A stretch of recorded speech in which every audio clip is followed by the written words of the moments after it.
Habang sinisikap ng ilang taga Batangas na makaagapay dahil tinamaan ang kabuhayan nila ng paghahanap sa mga nawawalang sabungero sa Taal Lake, sinisikap din nilang bumangon sa epekto ng masamang panahon. Mula sa Laurel, Batangas, nakatutok live si Bon Aquino. Bon.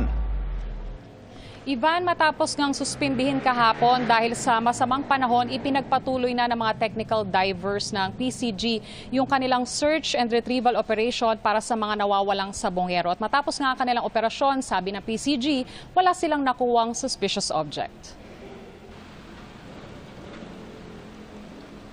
Nang bahagyang umaliwalas ang panahon nitong umaga, niresume ng mga technical diver ng Coast Guard ang search and retrieval operation para sa mga nawawalang sabongero.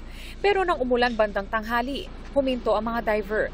Bukod sa remotely operated vehicle, gumamit din sila ng aerial drone para tignan sa ibang perspektibo ang search area.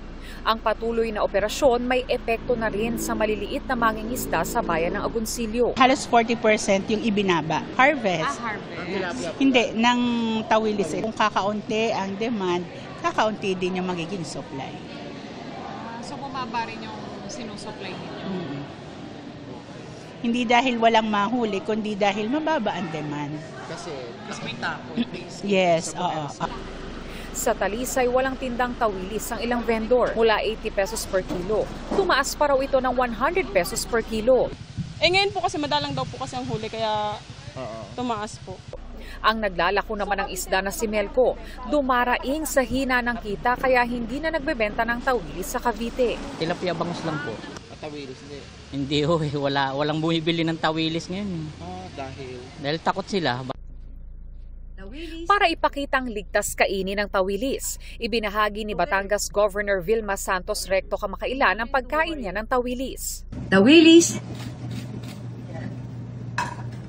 Okay. Nothing to worry with all these issues about our Taal. Nothing to worry. Ang tawilis po natin, non-carnivorous.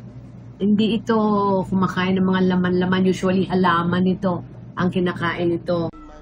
Ayon sa Talisay LGU Administrator, pinag-aaralan din umano nila ang pagdedeklara ng state of calamity kung lubha ng apektado ang kanilang mangingisda. Sa ngayon ay kami ay kinukuha namin ang lahat ng data through our Municipal Agriculture Office. Tinatanong namin ang mga stakeholders kung ano na ang epekto sa aming mga maliliit na mangingisda. Dahil din nila sa isyu sa lawa, apektado na rin ang kanilang turismo. Pinag-aaralan din ng Agoncillo ang pagdedeklara ng state of calamity pero para makumpuni ang mga kalsadang nasira ng mga nagdaang bagyo. Kahapon rumagasa ang baha sa nasirang kalsadang ito sa Sitio Hillside sa Subic, Ilaya pero kinumpuni ito kagabi. Maraming salamat, Bon Aquino.